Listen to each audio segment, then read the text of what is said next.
로비는 침묵했습니다. 수십 명의 사람들이 지켜보고 있었지만 아무도 나서지 않았어요. 신혜원이 말부님 앞으로 한 걸음 더 다가왔습니다. 청소 따위가 뭘 안다고 끼어들어요? 청소 따위. 그 말이 로비에 울렸습니다. 말부님은 아무 말씀도 하지 못하셨어요. 그냥 조용히 고개를 숙이고 계셨죠. 아니, 지금 나한테 대드는 거예요? 당신 같은 사람이 여기서 뭘 어쩌겠다는 거예요? 신혜원의 목소리가 점점 높아졌습니다. 그 순간이었습니다. 짝! 날카로운 소리가 로비를 가득 채웠습니다. 신혜원이 말부님 뺨을 때린 거였어요. 사람들의 시선이 일제히 집중됐습니다. 하지만 여전히 아무도 나서지 않았어요. 방관하는 눈빛들 뿐이었죠. 말부님은 뺨을 감싸고 서 계셨습니다. 어깨가 미세하게 떨렸어요. 눈가에 눈물이 맺혔습니다. 어머님, 제가 소리치며 달려갔습니다. 신혜원은 코웃음을 쳤어요. 당신은 누군데 끼어들어요? 이분은 제 시어머니세요. 지금 하신 행동은 명백한 폭행이에요. 폭행? 웃기지 마세요. 내가 누군지는 알고 떠드는 거예요? 신혜원은 휴대폰을 꺼냈습니다. 우리 남편이 여기 재개발 대표거든요. 곧 올 거예요. 주변이 술렁였습니다. 말부님은 여전히 침묵하고 계셨어요. 눈물이 볼을 타고 흘러내렸습니다. 그들은 몰랐습니다. 저 조용한 여자가 누구였는지, 얼마나 억울한 과거를 안고 살아왔는지를요. 안녕하세요. 저는 한서연이라고 합니다. 지역 다큐멘터리 채널에서 PD로 일하고 있어요. 올해로 32이 됐네요. 정의로운 이야기를 담고 싶어서 이 일을 시작했는데 막상 현실에선 회사 눈치를 보느라 제대로 된 목소리를 내지 못할 때가 많습니다. 그럴 때면 괜히 미안해지죠. 누구한테 미안한 건지는 저도 잘 모르겠지만요. 오늘 아침도 새벽 4시 반에 눈을 떴습니다. 요즘 기획하는 프로그램 때문에 머릿속이 복잡해서 잠을 설쳤거든요. 이불을 뒤적이다가 그냥 일어나 버렸어요. 옆에서 자고 있는 남편 지훈 씨 깨울까봐 조심스럽게 침대에서 내려왔습니다. 지훈 씨는 사회복지사라 낮에도 바쁘지만 밤늦게까지 긴급 상담 전화를 받을 때가 많거든요. 그래서 자는 모습을 보면 왠지 깨우고 싶지가 않아요. 거실로 나와 물을 한 잔 마시는데 창밖이 아직 어둡더라고요. 그런데 문득 한 사람이 떠올랐습니다. 지금쯤이면 벌써 일을 시작하셨을 텐데 싶어서요. 노량진 수산시장. 그곳에서 청소반장으로 일하시는 분이 계세요. 제 남편의 어머니, 그러니까 제 시어머니이신 최말부님입니다. 올해 61이신데 새벽 3시면 어김없이 시장으로 출근하시죠. 주변 사람들은 그냥 청소 아주머니로만 아는데 사실 말부님은 예전에 구청 회계팀장까지 하셨던 분이에요. 그런데 그 사실을 아무한테도 말씀하지 않으세요.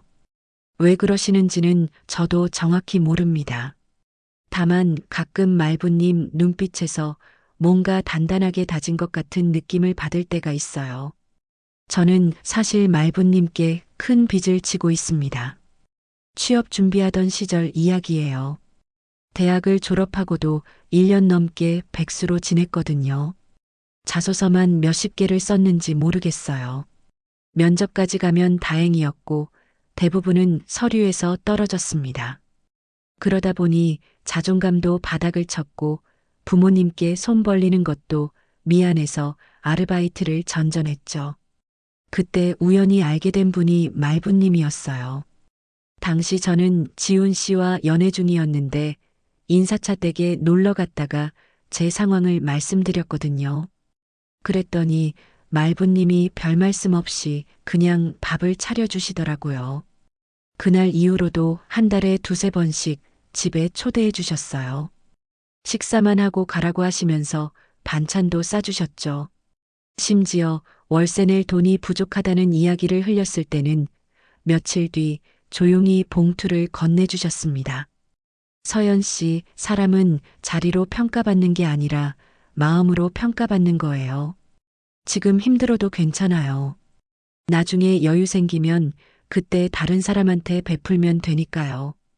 그때 말부님이 하신 말씀이 아직도 생생합니다. 목소리는 담담했지만 그 안에 담긴 온기가 제 가슴을 따뜻하게 만들었거든요. 그렇게 몇 개월을 버텼고 결국 지금 회사에 합격했어요. 그리고 지훈 씨와 결혼까지 하게 됐죠. 하지만 말부님은 여전히 새벽 시장에서 청소를 하고 계세요. 제가 뭐라도 도와드리겠다고 하면 손사래를 치시면서 괜찮다고 하시거든요. 창밖을 보니 하늘이 조금씩 밝아오고 있었습니다. 이맘때쯤이면 말부님은 벌써 수산시장 바닥을 닦고 계실 거예요. 얼룩진 타일을 걸레로 문지르고 비린내 나는 물을 쓸어내고 상인들이 버린 쓰레기를 정리하시겠죠.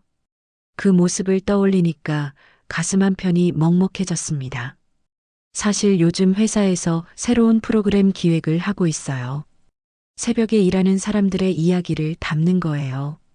누군가는 빵을 굽고, 누군가는 우유를 배달하고, 또 누군가는 길을 청소하죠. 그런 사람들 덕분에 우리가 아침을 맞이할 수 있다는 걸 보여주고 싶었어요. 그런데 막상 기획안을 쓰면서도 자꾸 말부님 얼굴이 떠올랐습니다.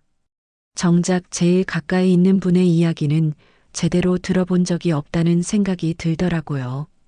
왜 구청을 그만두셨는지, 왜 청소 일을 시작하셨는지, 그리고 왜 그 사실을 숨기고 사시는지 궁금한 게 많았지만 선뜻 여쭤보지 못했어요. 괜히 상처를 건드릴까 봐요. 그래도 오늘은 한번 용기를 내볼까 합니다. 새벽 시장에 가서 말부님 일하시는 모습을 직접 보고 조심스럽게 여쭤보려고요. 어쩌면 이번 기획에 담을 수 있을지도 모르니까요. 아니, 그보다는 그냥 말부님을 더 알고 싶어서일지도 모르겠습니다. 지갑을 챙기고 조용히 현관문을 나섰습니다. 복도에는 아직 인기척이 없었어요. 엘리베이터를 타고 내려가면서 창밖을 보니 도시가 천천히 깨어나고 있었습니다. 가로등 불빛 사이로 희미하게 보이는 새벽 하늘이 참 아름답더라고요. 택시를 잡아 타고 노량진으로 향했습니다. 기사님이 물으셨어요. 손님, 이 시간에 수산시장 가세요? 네, 좀 급한 일이 있어서요. 아, 그러세요. 요즘 새벽 시장 참 활기차죠. 일하시는 분들 보면 대단하다는 생각이 들어요. 기사님 말씀을 듣고 고개를 끄덕였습니다. 정말 대단하신 분들이죠. 특히 말부님은요. 시장에 도착했을 때는 5시가 조금 넘은 시간이었습니다. 입구에서부터 비린내와 함께 사람들의 목소리가 들려왔어요. 상인들은 벌써 손님을 맞을 준비를 하고 있었고 지게차가 물건을 실어 나르는 소리도 요란했습니다. 그 사이로 말부님을 찾았습니다. 멀리서 한 분이 보였어요. 주황색 조끼를 입고 허리를 굽힌 채 바닥을 닦고 계셨죠. 분명 말부님이었습니다. 천천히 다가갔습니다. 말부님은 제 발소리를 듣고 고개를 드셨어요. 잠깐 놀란 표정을 지으시더니 이내 부드럽게 웃으셨습니다. 서연 씨, 이 시간에 웬일이에요? 말부님은 제 얼굴을 보시더니 잠깐 당황하신 표정을 지으셨습니다. 그러고는 곧바로 미소를 지으시며 손을 털어내셨어요. 어머, 서연 씨, 이 시간에 웬일이에요? 저는 손에 들고 있던 봉투를 내밀었습니다. 영양제와 용돈을 조금 준비해 왔거든요. 말부님이 요즘 새벽일로 많이 힘드시다는 이야기를 지훈 씨한테 들었거든요. 어머님, 이거 좀 드시라고 가져왔어요. 요즘 피곤하시다고 하셔서요.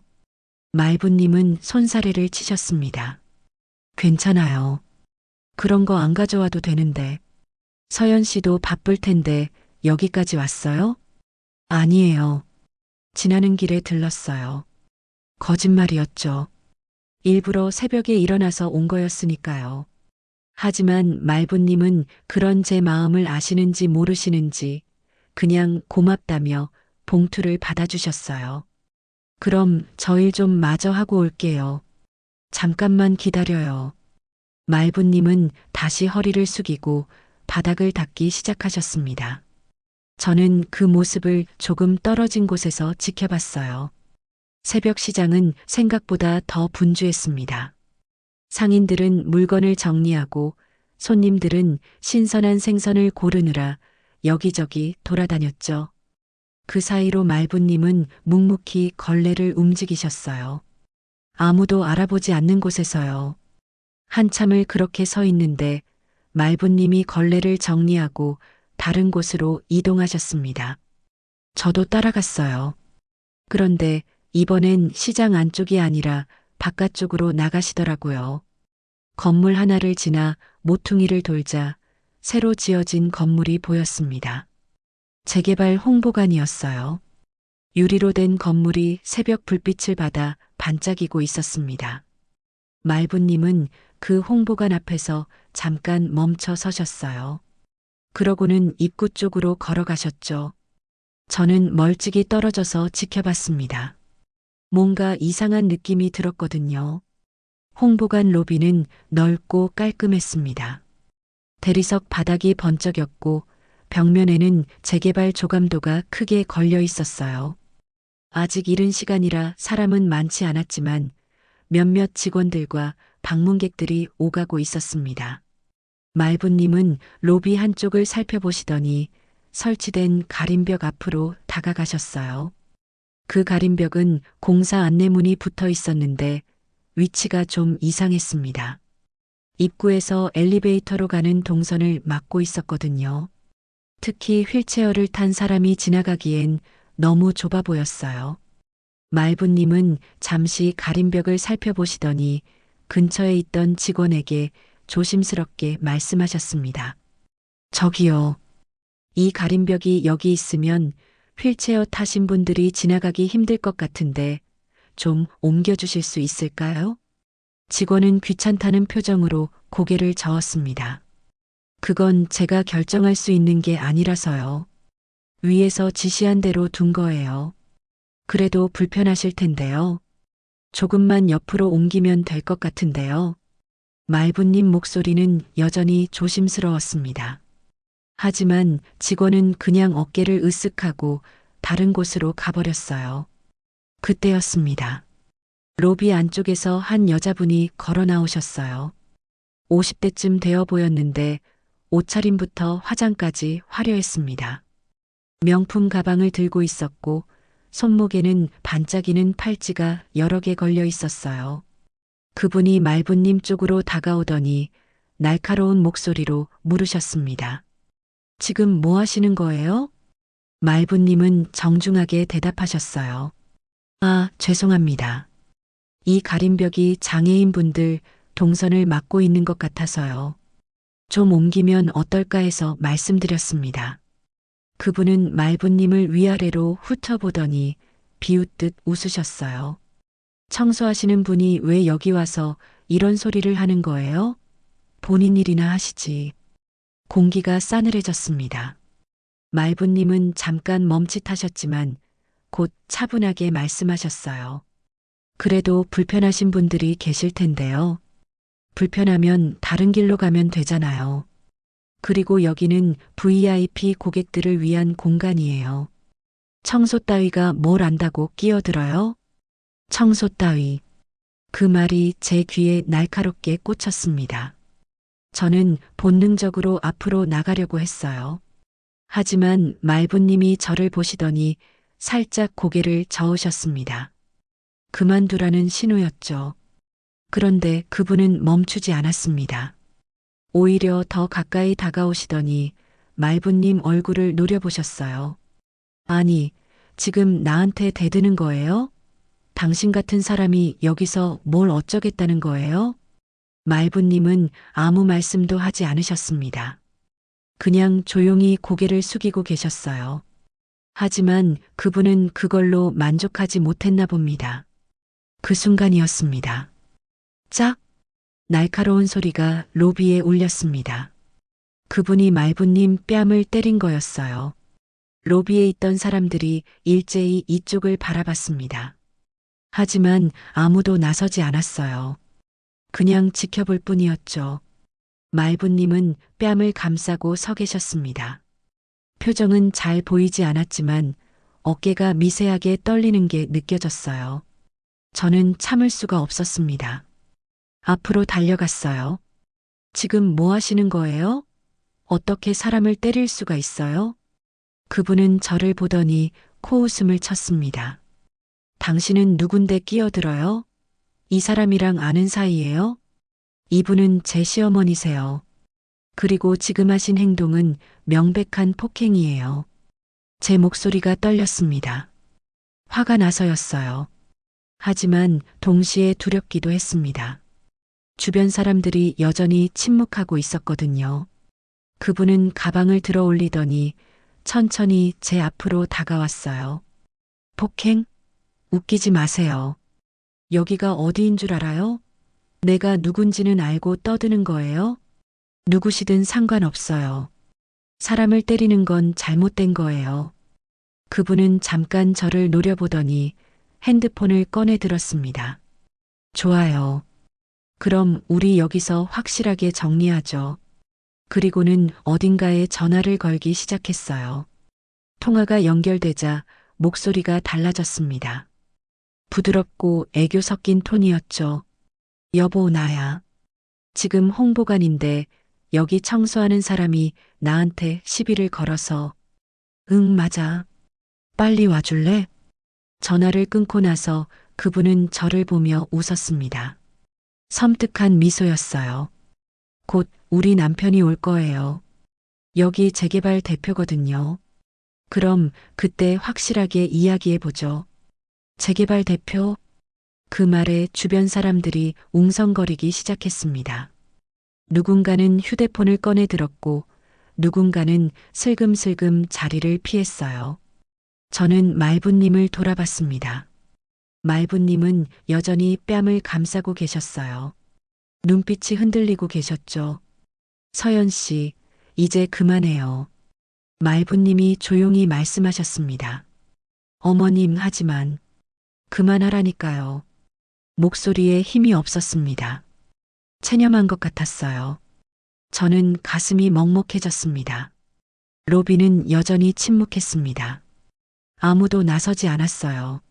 마치 이런 일이 일상인 것처럼요. 그때 엘리베이터 문이 열렸습니다. 한 남자분이 급하게 걸어 나왔어요. 50대 중반쯤 되어 보였는데 양복을 단정하게 입고 있었습니다. 그분이 바로 재개발 대표였던 거죠. 그분은 아까 그 여자분에게 다가가더니 무슨 일이냐고 물었습니다. 여자분은 상황을 설명했어요. 물론 자기 입장에서만요. 재개발 대표는 저와 말부님을 번갈아 보더니 차갑게 말했습니다. 일단 여기서 나가주시죠. 우리 변호사랑 이야기하시겠어요? 변호사. 그 단어가 공기를 더 무겁게 만들었습니다. 저는 말부님 손을 잡았습니다. 떨리고 있었어요. 아니, 어쩌면 제 손이 떨리고 있었는지도 모르겠습니다. 우리는 결국 홍보관을 나왔습니다. 새벽 공기가 차가웠어요. 말부님은 한참 동안 아무 말씀도 하지 않으셨습니다. 저도 말이 나오지 않았어요. 방금 무슨 일이 일어난 건지 정리가 안 됐거든요. 그런데 한 가지는 확실했습니다.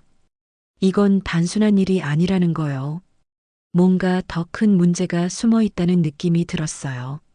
말부님은 천천히 고개를 들어 하늘을 올려다보셨습니다. 새벽 하늘은 여전히 어두웠고 별빛만이 희미하게 빛나고 있었어요.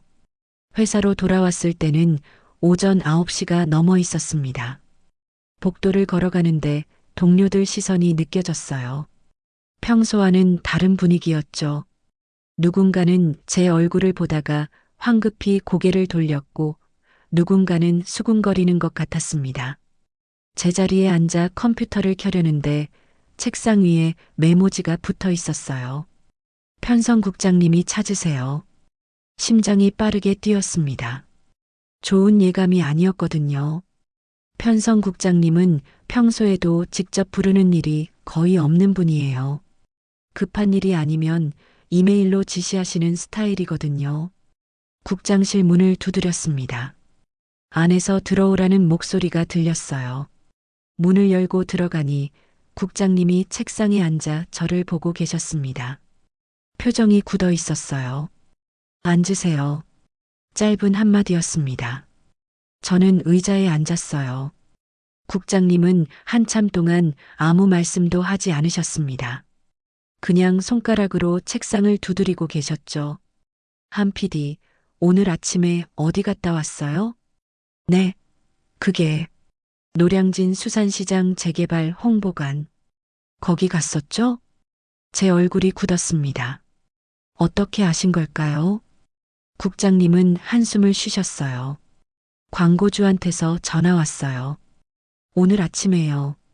광고주. 그 단어를 듣는 순간 머릿속이 하얘졌습니다. 재개발 시행사 쪽에서 항해 전화를 했어요. 우리 PD가 홍보관에서 소란을 피웠다고요. 그것도 청소 직원이랑 같이요. 국장님, 그건 오해예요. 제가 소란을 피운 게 아니라 국장님이 손을 들어 제 말을 끊으셨습니다. 들었어요. 이미 다 들었어요. 그런데 한 PD 알아요? 그 재개발 시행사가 우리 프로그램 메인 광고주라는 거요. 가슴이 철렁했습니다. 알고 있었어요. 제가 준비하고 있던 새벽 노동자 다큐멘터리 프로그램의 메인 스폰서가 바로 그 재개발 시행사였거든요. 하지만 그게 이렇게 문제가 될 줄은 몰랐습니다. 국장님, 하지만 그건 정당한 항의였어요. 그분이 제 시어머니를 때렸거든요. 그냥 넘어갈 수가 없었어요. 그래요. 그 마음은 이해해요. 하지만 한 PD, 여기는 회사예요. 우리는 광고주 없이는 프로그램을 만들 수가 없어요. 알죠? 알고 있었습니다. 하지만 인정하고 싶지 않았어요. 국장님은 다시 한숨을 쉬셨습니다. 일단은 이번 프로젝트 보류할게요. 광고주 쪽에서 계약 재검토하겠다고 했거든요. 네, 보류요? 어쩔 수 없어요. 지금 상황에서는 진행할 수가 없어요. 조금 시간을 두고 분위기를 봐야 할 것 같아요. 제가 몇 달 동안 준비해 온 프로젝트였습니다. 새벽에 일하는 사람들의 이야기를 담고 싶었어요. 그들의 목소리를 세상에 알리고 싶었거든요. 하지만 이제 그 기회가 사라지는 거였죠. 그리고 한 PD, 국장님이 다시 입을 여셨습니다. 앞으로는 조심해요. 괜히 광고주 건드리지 말고요. 우리가 할 수 있는 일과 할 수 없는 일이 있어요. 저는 아무 말도 할 수 없었습니다. 그냥 고개만 끄덕였어요. 국장실을 나와 복도를 걷는데 다리에 힘이 없었습니다. 제자리로 돌아와 의자에 앉았어요. 컴퓨터 화면을 멍하니 바라봤습니다. 그때 옆자리 선배가 조용히 다가왔습니다. 서연아, 괜찮아? 네, 괜찮아요. 거짓말이었죠.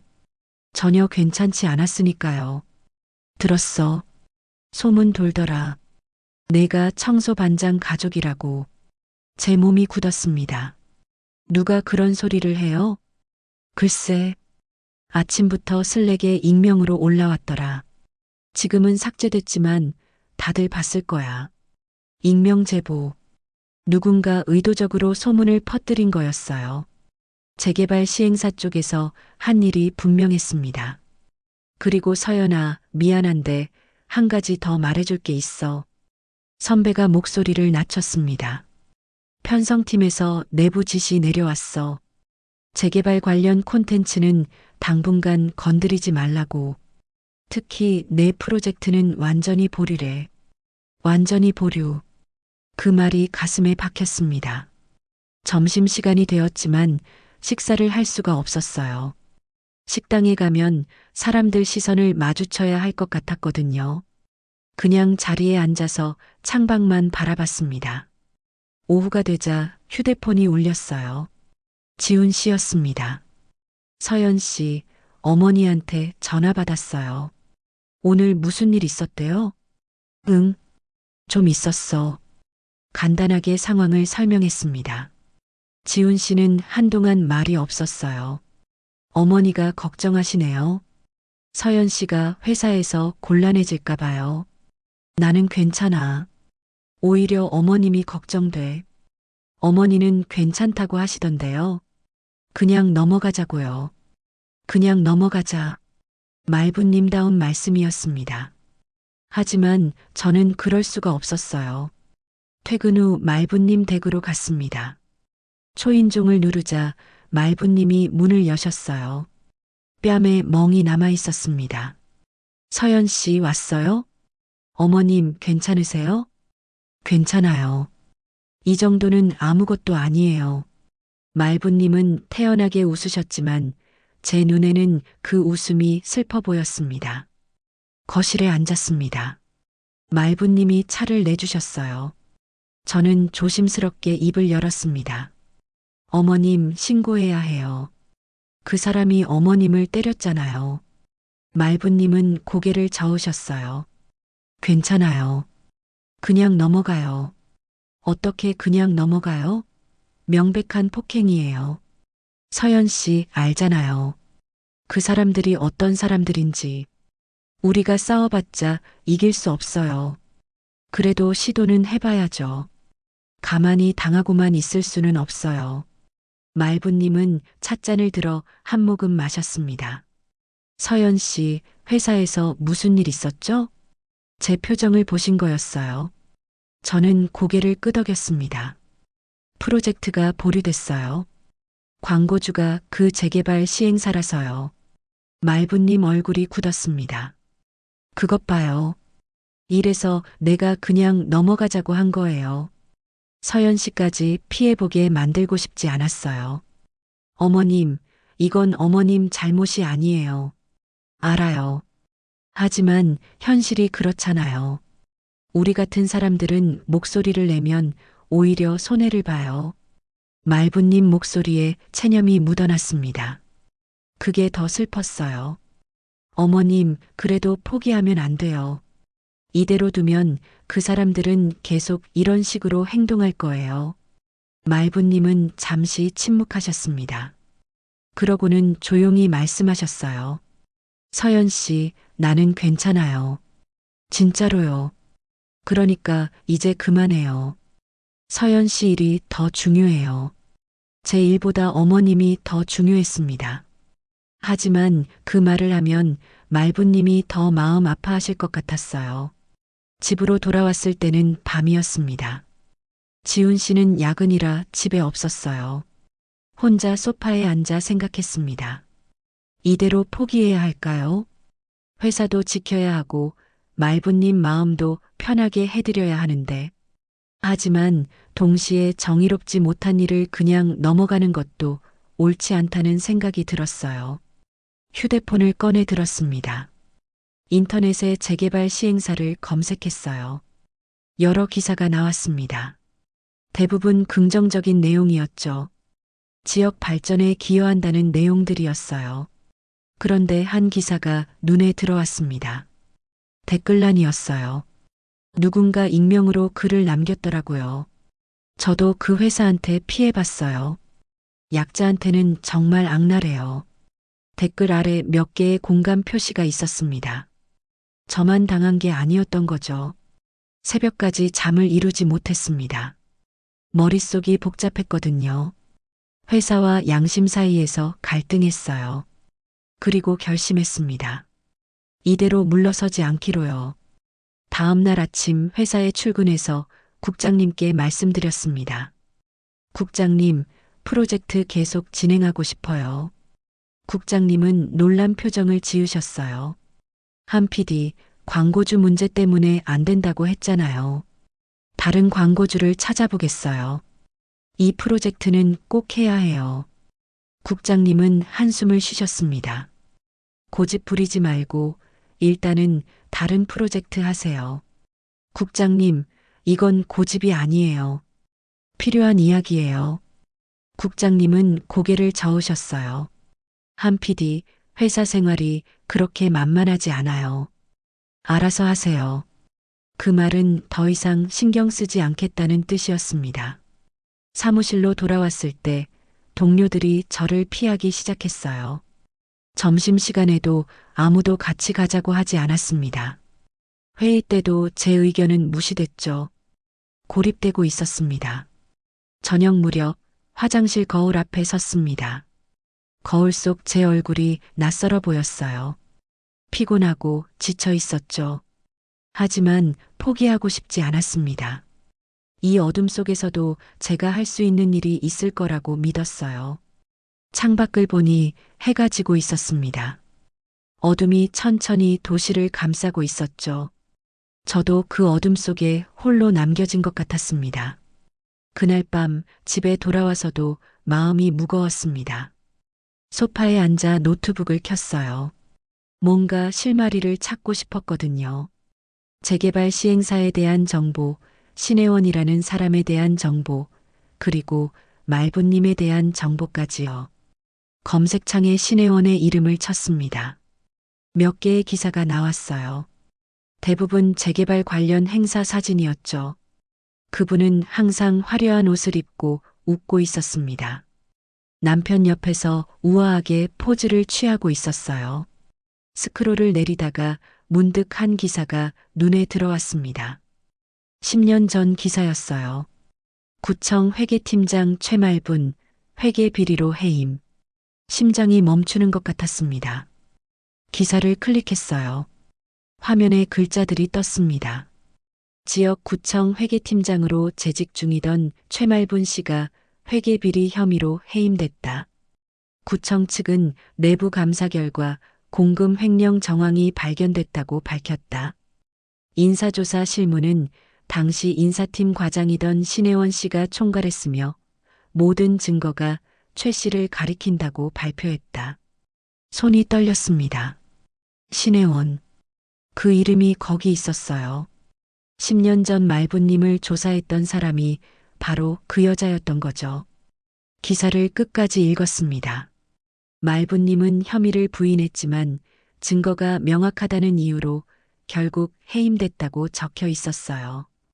형사 처벌까지는 가지 않았지만 공직에서 쫓겨난 거였죠. 댓글란을 봤습니다. 당시 사람들의 반응이 그대로 남아 있었어요. 공무원이 어떻게 그럴 수 있어? 역시 믿을 건 없네. 저런 사람들 때문에 나라가 이 모양이지. 악플들이었습니다. 말부님을 향한 비난들이었죠. 저는 노트북을 덮었습니다. 머리가 아팠어요. 이게 사실일까요? 말부님이 정말 그런 일을 하셨을까요? 아니었습니다. 말부님은 그런 분이 아니에요. 제가 아는 말부님은 정직하고 따뜻한 분이었거든요. 하지만 증거가 있다고 했어요. 모든 증거가 말부님을 가리킨다고요. 잠을 이룰 수가 없었습니다.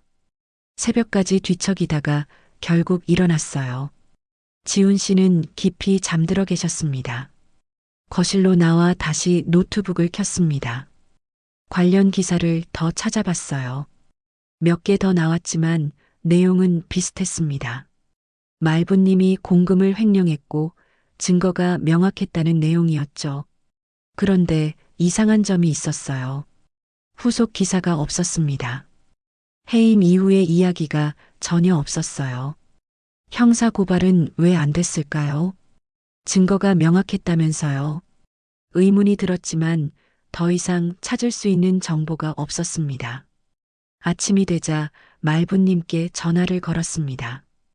한참 만에 전화를 받으셨어요. 서연 씨, 무슨 일이에요? 어머님, 제가 여쭤볼 게 있어서요. 시간 되세요? 지금은 일하는 중이라 좀 그래요. 저녁에 집에 올래요? 네, 그럴게요. 전화를 끊고 회사로 출근했습니다. 하지만 하루 종일 일이 손에 잡히지 않았어요. 머릿속에는 그 기사만 맴돌았습니다. 저녁이 되어 말부님 댁으로 갔습니다. 초인종을 누르자 말부님이 문을 여셨어요. 평소와 다름없이 웃으셨지만 제 표정을 보시더니 표정이 굳으셨습니다. 무슨 일 있어요? 어머님, 안에서 이야기해요. 거실에 앉았습니다. 말부님이 차를 내주셨어요. 하지만 저는 차를 마실 수가 없었습니다.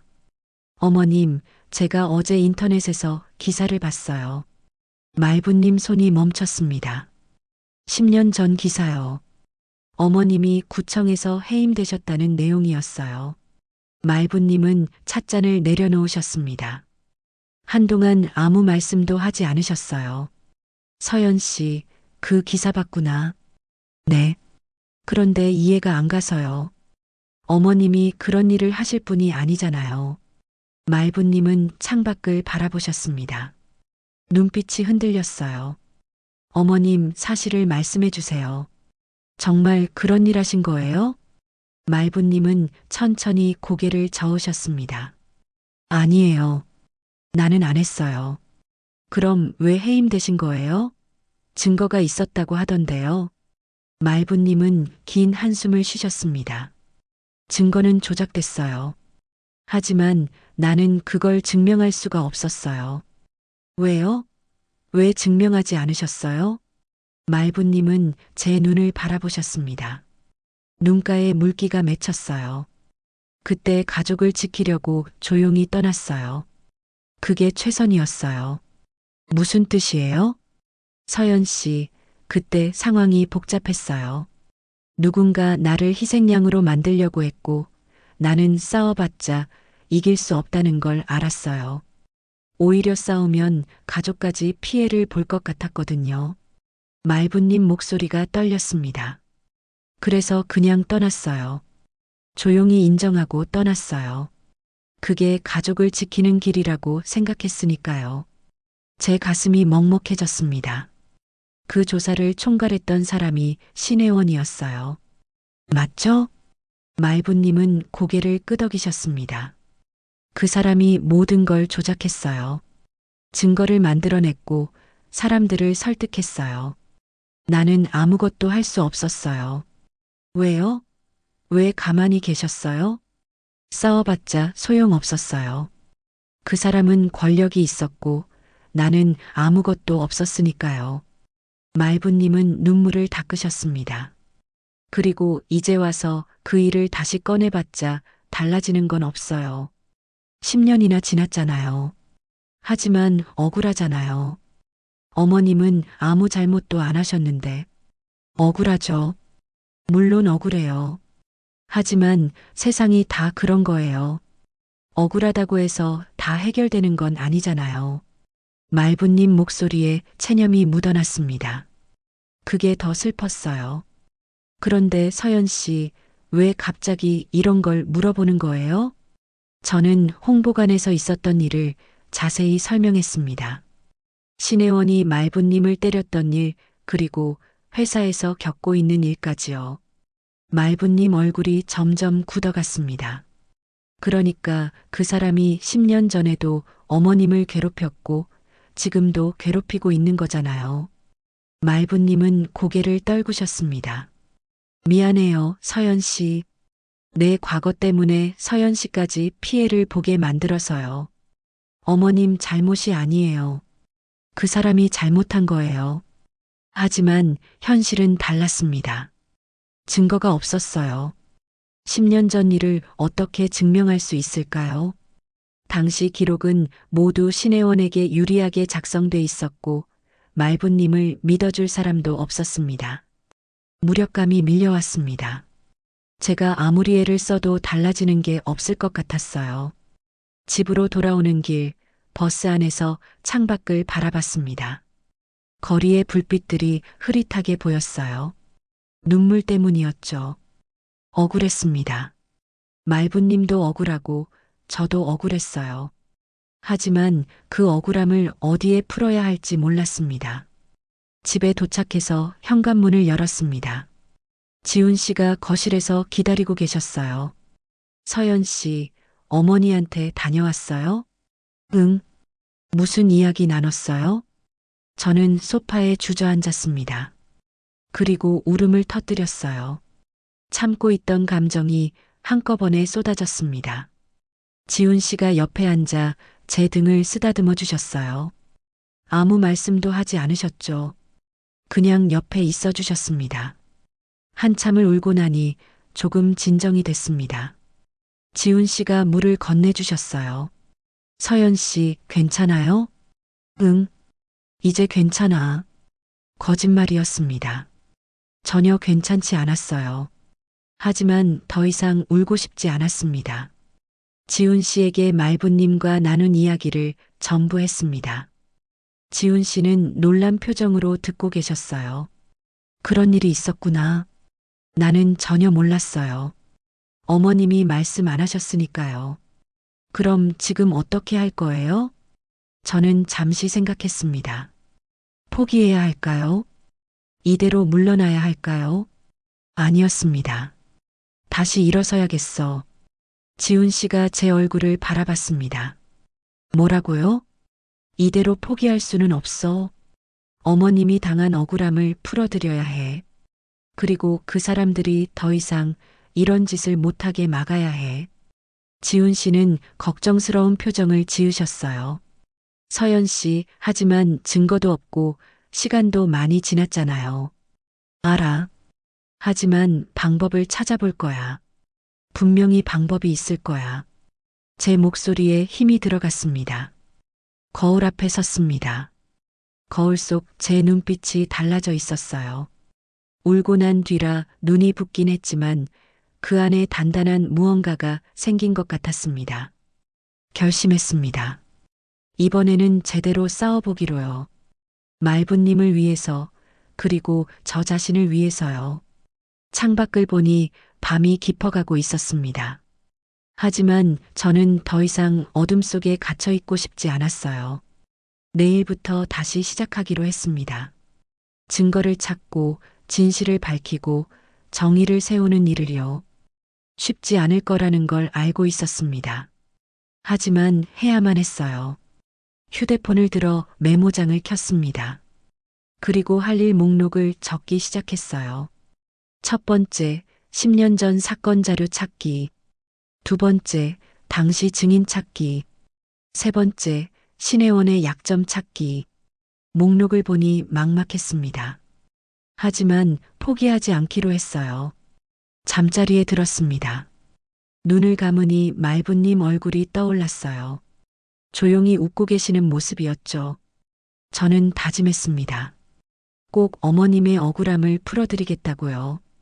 그날 밤 처음으로 깊이 잠들 수 있었습니다. 며칠이 지났습니다. 저는 10년 전 자료를 찾기 위해 여기저기 알아보고 있었어요. 구청 홈페이지도 뒤져봤고 당시 근무하셨던 분들도 수소문했습니다. 하지만 쉽지 않았어요. 다들 입을 닫고 있었거든요. 그러던 어느 날 아침이었습니다. 새벽에 지훈 씨한테서 전화가 왔어요. 서연 씨, 지금 어디예요? 집이야. 왜? 시장에 화재 발생했대요. 어머니가 거기 계시는데 연락이 안 돼요. 심장이 쿵 내려앉았습니다.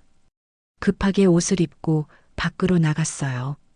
택시를 잡아 타고 노량진으로 향했습니다. 시장 앞에 도착했을 때는 소방차가 여러 대 와 있었습니다. 연기가 피어오르고 있었어요.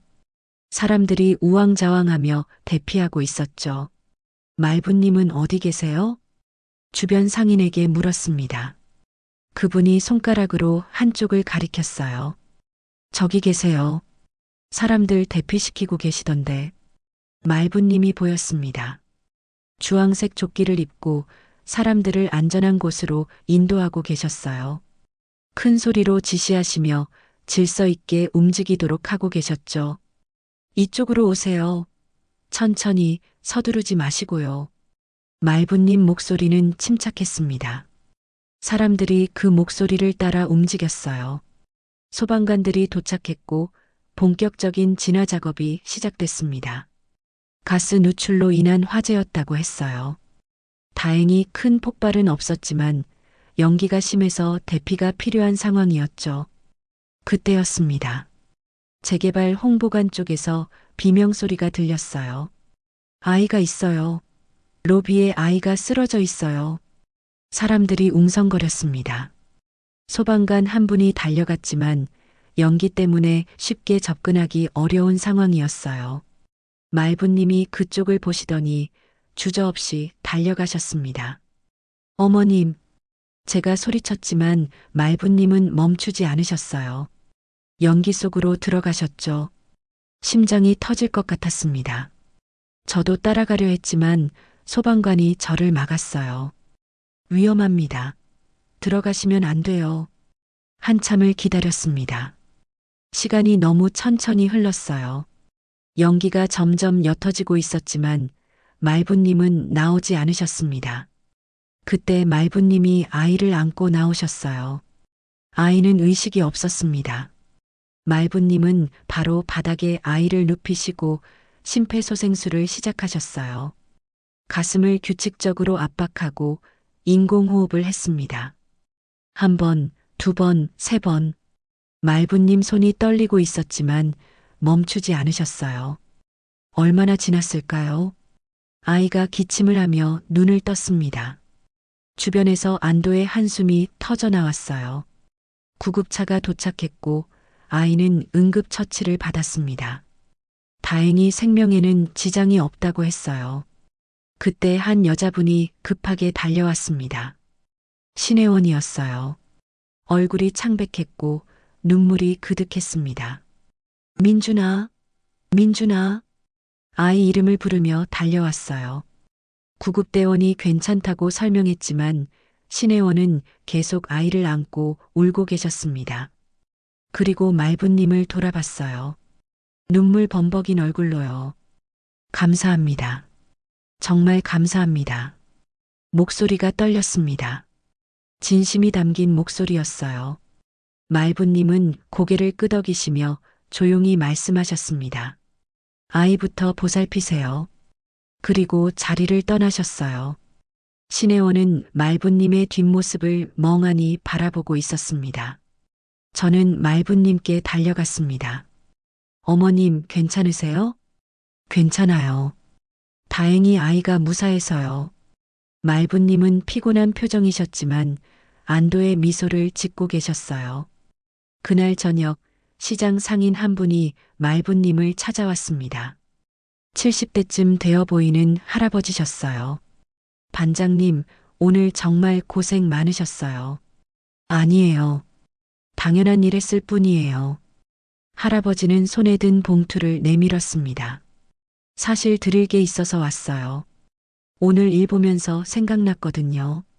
반장님이 예전에 억울한 일 당하셨다는 거요.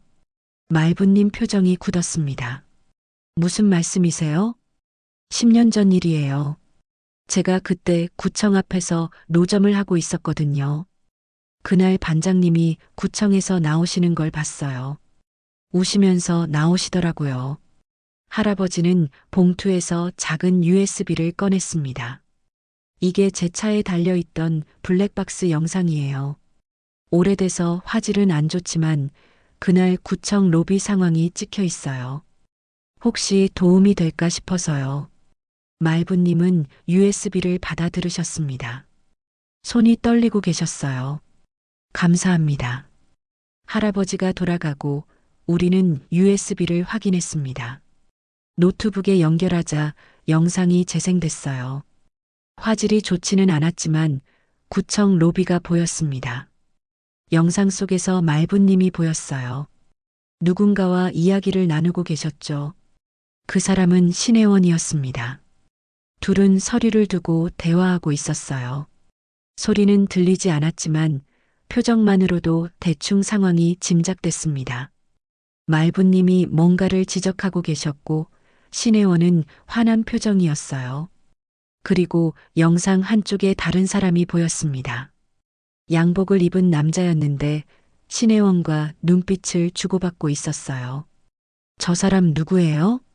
제가 물었습니다. 말부님이 화면을 자세히 보시더니 작게 중얼거리셨어요. 당시 외부 컨설턴트였어요. 재개발 관련 용역을 맡았던 사람이죠. 그럼 이 사람이 뇌물을 준 거예요? 말부님은 고개를 끄덕이셨습니다. 그때 제가 이상한 결제 라인을 발견했어요. 예산이 정당한 절차 없이 집행되고 있었거든요. 그래서 내부 경고 메일을 보냈죠.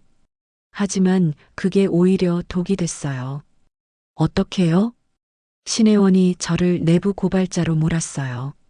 그리고 증거를 조작해서 제가 비리를 저질렀다고 했죠. 말부님은 가방에서 또 다른 USB를 꺼내셨습니다. 이건 제가 그때 백업해둔 회계 자료예요. 실제 비리 라인이 담겨 있어요. 뇌물 장부하고 결제 로그까지요. 저는 그 USB를 받아들었습니다. 손이 떨렸어요. 왜 이걸 지금까지 가지고만 계셨어요? 이걸로 증명하실 수 있었잖아요. 말부님은 쓸쓸하게 웃으셨습니다. 그때는 싸워봤자 소용없다고 생각했어요. 권력 앞에서는 증거도 의미가 없다고 봤죠. 그래서 그냥 간직만 하고 있었어요. 하지만 이제는 달라요. 이 증거로 진실을 밝힐 수 있어요. 저는 2개의 USB를 꼭 쥐었습니다. 다음 날 저는 회사에 출근해서 국장님을 찾아갔습니다. 국장님, 제가 새로운 증거를 찾았어요. USB를 보여드렸습니다. 국장님은 반신반의하는 표정이셨어요. 이게 뭔데요? 10년 전 구청 비리 사건의 진실이에요. 실제 비리를 저지른 사람은 따로 있었어요. 국장님은 USB를 받아 컴퓨터에 연결했습니다. 파일들을 하나씩 열어보시더니 표정이 굳어졌어요. 이게 진짜예요?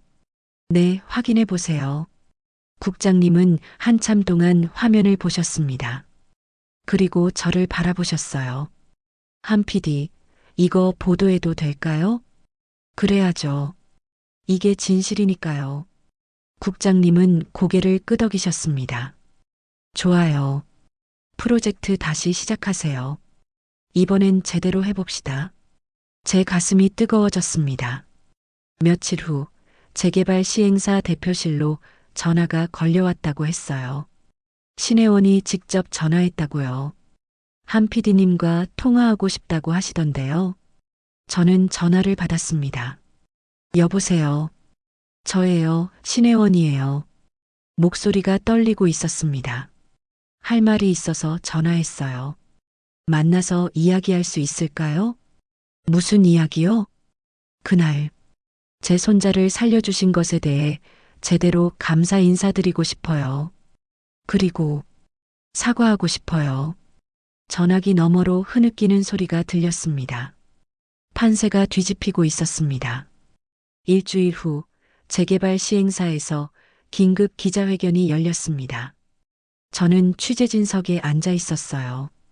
카메라들이 단상을 향해 있었고 기자들이 노트북을 펼쳐놓고 있었습니다. 단상 위로 신혜원이 올라왔습니다. 화려하던 옷차림 대신 검은색 정장을 입고 계셨어요. 화장기 없는 얼굴이 창백했습니다. 옆에는 재개발 대표와 변호사가 함께 앉았어요. 모두 굳은 표정이었죠. 신혜원이 마이크 앞에 섰습니다. 한참 동안 말을 하지 못하셨어요. 손이 떨리고 있었습니다. 오늘 이 자리에 선 것은 제 잘못을 인정하고 사과하기 위해서입니다. 목소리가 가늘게 떨렸어요. 10년 전 구청 인사팀 과장으로 근무할 당시 제가 내린 판단은 잘못됐습니다. 당시 회계팀장이셨던 최말부님은 비리와 무관하셨습니다. 오히려 내부 비리를 고발하려 하셨죠. 플래시가 터졌습니다. 기자들이 일제히 받아 적기 시작했어요.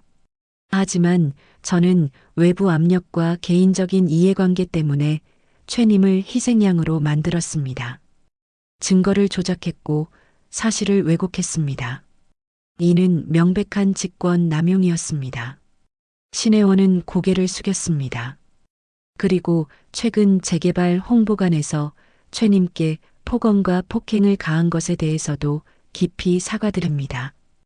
제 아들의 아이, 제 손자를 위기에서 구해주신 분께 그런 짓을 했다는 것이 부끄럽습니다. 목소리가 끊어졌습니다. 눈물이 흘러내렸어요. 최말부님께 진심으로 사과드립니다. 용서를 구할 자격조차 없지만 그래도 이 자리를 빌려 머리 숙여 사죄합니다. 신혜원은 깊게 고개를 숙였습니다. 그대로 한참을 고개를 들지 못하셨어요. 기자들의 질문이 쏟아졌습니다. 플래시가 계속 터졌죠. 저는 그 모습을 카메라에 담았습니다. 기자회견이 끝나고 구청에서도 공식 발표가 나왔습니다. 청장이 직접 브리핑을 했어요. 10년 전 최말분 전 회계팀장에 대한 해임 처분은 부당했음을 인정합니다. 구청은 최님의 명예를 회복하고 당시 처분을 전면 취소하기로 결정했습니다. 청장은 서류를 들어보였습니다. 아울러 최님께 정식으로 사과드리며 합당한 보상을 진행할 예정입니다. 뉴스는 빠르게 퍼져나갔습니다. 각 언론사에서 특집 기사를 냈어요. 10년 만에 진실이 밝혀진 거였죠. 저는 그날 저녁 말부님 댁으로 갔습니다. 초인종을 누르자 지훈 씨가 문을 열어주셨어요. 서연 씨, 어서 와요. 어머니 거실에 계세요. 안으로 들어가니 말부님이 소파에 앉아 계셨습니다. 텔레비전에서는 뉴스가 나오고 있었어요. 말부님 이야기였죠. 말부님은 화면을 보고 계셨지만 표정은 담담했습니다. 어머님, 제가 부르자 말부님이 고개를 돌리셨어요. 서연 씨 왔어요? 네. 뉴스 보셨어요? 응, 봤어요. 말부님은 리모컨으로 텔레비전을 껐습니다. 기분이 어떠세요? 말부님은 잠시 생각하시더니 조용히 말씀하셨어요. 시원하면서도 허전하네요. 10년 동안 안고 살았던 짐을 내려놓으니까 그런가 봐요. 저는 말부님 옆에 앉았습니다. 이제 억울함이 풀리셨네요. 그렇죠. 서연 씨 덕분이에요. 아니에요. 어머님이 지키셨던 증거가 있었기 때문이에요. 그때 지훈 씨가 차를 가져다 주셨어요. 우리는 잠시 조용히 차를 마셨습니다. 며칠 후 구청에서 연락이 왔습니다. 청장이 직접 만나고 싶다고 했어요. 말부님과 함께 구청으로 갔습니다. 청장실은 넓고 깔끔했습니다. 청장은 일어나서 말부님을 맞이했어요. 최 팀장님, 정말 오래간만입니다. 청장님, 안녕하세요. 우리는 소파에 앉았습니다. 청장은 정중하게 고개를 숙였어요. 먼저 진심으로 사과드립니다. 구청이 팀장님께 큰 잘못을 저질렀습니다. 괜찮습니다. 이제 진실이 밝혀졌으니까요. 청장은 서류를 꺼냈습니다. 팀장님께 제안을 드리고 싶습니다. 구청 고문으로 복직해 주시겠습니까? 회계 분야 자문을 맡아주시면 좋겠습니다. 말부님은 서류를 받아보셨어요. 대우는 과거보다 훨씬 좋게 해드릴 겁니다. 급여도 고액으로 책정했고 근무 시간도 유연하게 조정 가능합니다. 청장의 제안은 파격적이었습니다. 누가 봐도 좋은 조건이었어요. 하지만 말부님은 서류를 내려놓으셨습니다. 감사합니다. 하지만 정중히 거절하겠습니다. 청장이 놀란 표정을 지었어요. 저도 놀랐습니다. 왜 그러십니까? 명예회복의 기회인데요. 말부님은 조용히 웃으셨어요. 청장님, 저는 이미 제 자리를 찾았어요. 노량진 수산시장 청소반장이요. 하지만 그건 청장이 말을 잇지 못했습니다. 말부님은 차분하게 말씀하셨어요. 그곳이 제게는 더 의미 있는 곳이에요. 사람들을 직접 만나고 그들의 안전을 지키는 일이 저는 더 좋거든요. 그래도 여기서 더 많은 일을 하실 수 있잖아요. 말부님은 고개를 저으셨습니다. 저는 자리가 아니라 역할을 원해요. 시장에서 제가 할 수 있는 일이 있어요. 안전관리 매뉴얼을 표준화하려고 해요. 작은 시장들도 체계적으로 관리할 수 있도록요. 청장은 한참 말부님을 바라보셨어요. 그리고 천천히 고개를 끄덕이셨습니다. 알겠습니다. 존중하겠습니다. 대신 필요하신 게 있으면 언제든 말씀해 주세요. 구청에서 지원하겠습니다. 감사합니다. 구청을 나오는 길, 저는 말부님께 물었습니다. 어머님, 정말 괜찮으세요? 저렇게 좋은 기회인데. 말부님은 하늘을 올려다보셨어요. 서연 씨, 나는 이미 배웠어요. 자리가 사람을 만드는 게 아니라 사람이 자리를 만드는 거라는 거요. 말부님 목소리에 확신이 담겨 있었습니다. 시장에서 일하는 게 행복해요. 사람들을 만나고 그들의 안전을 지키는 게 제 역할이라고 생각해요. 저는 고개를 끄덕였습니다. 말부님의 선택이 이해됐어요. 그리고 회사에서도 연락이 왔습니다. 국장님이 저를 부르셨어요. 한 PD, 프로젝트 본격적으로 시작합시다. 특집 다큐로 편성했어요. 정말요? 그럼요. 이번 일로 광고주도 바뀌었고 회사에서도 전폭적으로 지원하기로 했어요. 국장님은 기획안을 건네주셨어요. 새벽에 일하는 사람들의 이야기 제대로 담아보세요. 특히 최말부님 이야기는 꼭 포함시키고요. 네, 최선을 다하겠습니다. 저는 기획안을 받아들었습니다. 가슴이 벅차올랐어요. 촬영이 시작됐습니다. 새벽 시장을 배경으로 말부님의 하루를 담았어요. 청소하는 모습, 사람들과 이야기하는 모습, 안전 점검하는 모습까지요. 인터뷰도 진행했습니다. 말부님은 카메라 앞에서 담담하게 말씀하셨어요. 저는 평범한 일을 할 뿐이에요. 하지만 이 일이 누군가에게는 중요하다고 믿어요. 깨끗한 환경에서 장사하시고 안전하게 일하실 수 있도록 돕는 거죠. 말부님 눈빛이 맑았습니다. 자리가 중요한 게 아니에요. 그 자리에서 무엇을 하느냐가 중요하죠. 촬영을 마치고 돌아오는 길, 새벽 하늘이 밝아오고 있었습니다. 동쪽 하늘이 붉게 물들고 있었어요. 지훈 씨가 말부님을 모시고 집으로 가셨고, 저는 회사로 향했습니다. 편집실에서 영상을 정리하는데 말부님의 한 장면이 눈에 들어왔어요. 시장 바닥을 닦으시는 모습이었죠. 허리를 굽히고 묵묵히 일하시는 뒷모습이었습니다. 그 모습이 참 아름다워 보였어요. 며칠 후 다큐멘터리가 방송됐습니다. 반응은 뜨거웠어요. 시청자들이 감동했다는 댓글을 남겼고 언론에서도 주목했습니다. 말부님께 전화를 드렸습니다. 어머님, 방송 보셨어요? 응, 봤어요. 잘 만들었더라. 반응이 정말 좋아요.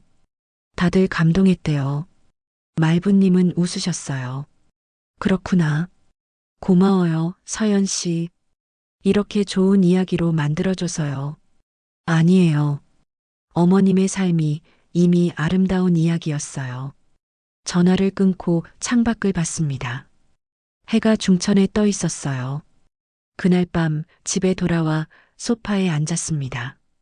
지훈 씨가 옆에 앉으셨어요. 서연 씨, 수고 많았어요. 아니야. 당연한 일한 거야. 지훈 씨가 제 손을 잡았습니다. 어머니가 행복해 보여요. 오랜만에 편안한 표정이세요. 다행이야. 저도 마음이 편했습니다. 무거운 짐을 내려놓은 것 같았어요. 창밖을 보니 별이 떠 있었습니다. 맑고 밝은 별들이었죠. 안도와 해방감이 밀려왔습니다. 이제 모든 게 정리됐어요. 말부님도 저도 그리고 지훈 씨도요. 하지만 한편으로는 새로운 시작이기도 했습니다. 앞으로 어떤 이야기를 담아갈지, 어떤 사람들을 만날지 기대됐어요.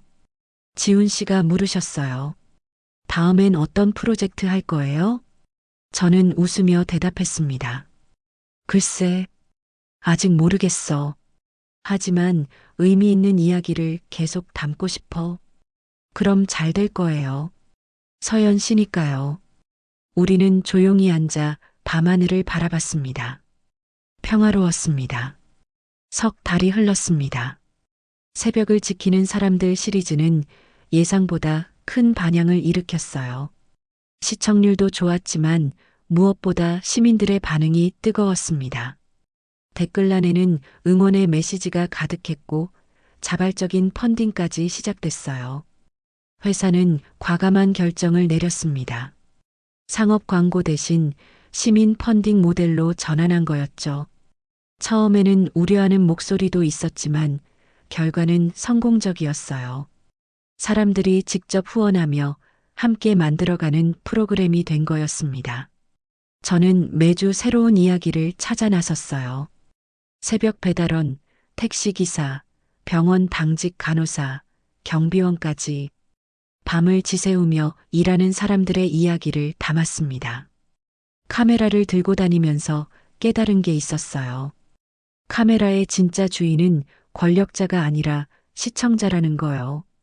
그들이 보고 싶어 하는 이야기, 들어야 할 이야기를 담는 게 제 역할이라는 걸 알게 됐습니다. 노량진 수산시장도 많이 달라졌어요. 어느 날 시장에 갔더니 바닥에 노란색 표식이 그려져 있었습니다. 안전길 표식이었어요. 비상시 대피 경로를 알려주는 거였죠. 휠체어 동선도 새로 만들어졌습니다. 예전에 말부님이 지적했던 그 가림벽은 사라졌고 대신 넓고 평평한 길이 생겼어요. 장애인분들도 불편함 없이 다닐 수 있게 됐죠. 그리고 시장 한쪽에는 벤치가 설치됐습니다. 밤샘 상인 쉼 벤치라는 이름이 붙어 있었어요.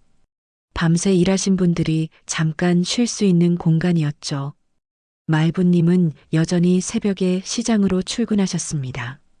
하지만 이제는 청소반장이 아니라 현장 안전 총괄이라는 직함을 달고 계셨어요. 시장 측에서 정식으로 임명한 거였습니다. 매일 새벽 말부님은 첫 입점 팀과 함께 안전 라운드를 도셨어요. 소화기 점검, 전기 안전, 가스 누출 여부까지 꼼꼼하게 확인하셨죠. 그 모습을 보면 말부님이 정말 제자리를 찾으신 것 같았습니다. 어느 날 새벽 저는 또다시 시장을 찾았습니다. 새로운 촬영을 위해서였어요. 카메라를 메고 시장 안으로 들어가는데 말부님이 보였습니다. 물 청소를 막 끝내신 참이었어요. 바닥이 깨끗하게 닦여 있었고 그 위로 아침 햇살이 비치고 있었습니다. 물기에 햇빛이 반사되어 반짝이고 있었어요. 말부님이 저를 보시더니 손을 흔드셨습니다. 저도 손을 흔들며 다가갔어요. 어머님, 오늘도 일찍 나오셨네요. 응, 오늘 새로 들어오는 상인분이 계셔서요. 안전 교육해드리려고요. 말부님 목소리는 활기찼습니다. 얼굴에도 생기가 돌았어요. 서연 씨는 오늘 무슨 촬영이에요? 야간 물류센터 이야기를 담으려고요. 우리가 주문한 물건들이 어떻게 새벽에 배송되는지요. 좋은 이야기네요. 그분들도 정말 고생 많으시죠. 우리는 나란히 서서 시장을 바라봤습니다. 사람들이 하나둘 모여들고 있었어요. 새로운 하루가 시작되는 거였죠. 서연 씨, 요즘 행복해 보여요. 말부님이 말씀하셨습니다. 어머님도요. 정말 편안해 보이세요. 그렇죠? 나는 이제 억울함 없이 살아요. 떳떳하게요. 말부님은 깊게 숨을 들이마셨습니다. 그동안 참 힘들었는데 이제는 괜찮아요. 서연 씨 덕분이에요. 아니에요. 어머님 스스로 이겨내신 거예요. 말부님은 제 손을 꼭 잡아주셨습니다. 서연 씨 고마워요. 진심으로요. 저도 말부님 손을 꼭 잡았습니다. 따뜻했어요. 해가 점점 높이 올라왔습니다. 시장은 활기를 띠기 시작했어요.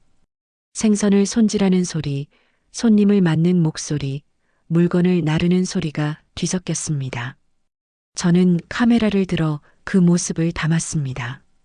바닥에 비친 햇살, 그 위로 걸어가는 사람들의 그림자까지요.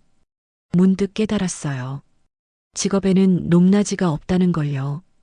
누가 더 중요하고 덜 중요한 게 아니라 각자의 자리에서 최선을 다하는 거라는 걸요. 그리고 가장 중요한 건 사람을 지키는 마음이라는 것도요. 촬영을 마치고 회사로 돌아왔습니다. 편집실에서 영상을 정리하다가 문득 지난 몇 달을 떠올렸어요. 힘들었지만 의미 있는 시간이었죠. 눈시울이 뜨거워졌습니다. 울컥했어요. 하지만 슬픈 눈물은 아니었습니다. 감사함과 안도의 눈물이었죠. 국장님이 편집실로 들어오셨어요. 한 PD, 다음 시리즈 주제 정했어요? 네, 야간 물류센터로 하려고요. 좋아요. 기대되네요. 국장님은 제 어깨를 가볍게 두드리고 나가셨습니다. 저녁이 되어 집으로 돌아왔습니다. 지훈 씨가 저녁을 준비하고 계셨어요. 서연 씨, 어서 와요. 오늘 어머니가 반찬 보내주셨어요. 식탁에는 말부님이 만드신 반찬들이 놓여 있었습니다. 정성이 가득 담긴 음식들이었죠. 우리는 함께 식사를 했습니다. 따뜻한 밥과 맛있는 반찬, 그리고 사랑하는 사람과의 시간. 이게 행복이구나 싶었어요. 식사를 마치고 산책을 나갔습니다. 지훈 씨가 제 손을 잡았어요. 우리는 천천히 걸었습니다. 하늘에는 별이 떠 있었습니다. 반짝이는 별들이 우리를 비추고 있었어요. 서연 씨, 행복해요? 지훈 씨가 물었습니다. 응, 정말 행복해. 진심이었습니다. 우리는 손을 꼭 잡고 계속 걸었습니다.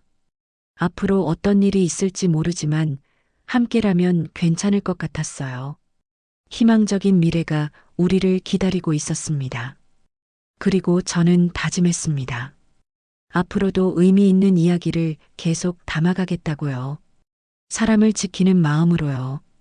직업에 높낮이는 없고 사람을 지키는 마음만이 있을 뿐입니다. 여러분, 오늘 이야기는 어떠셨나요? 때로는 작은 용기가 세상을 바꿉니다. 그리고 진실은 언젠가 반드시 빛을 보게 되죠.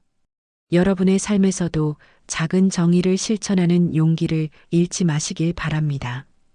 그럼 오늘 이야기는 여기까지입니다. 영상을 시청해주신 모든 분들 고맙습니다. 구독과 좋아요 부탁드립니다. 감사합니다.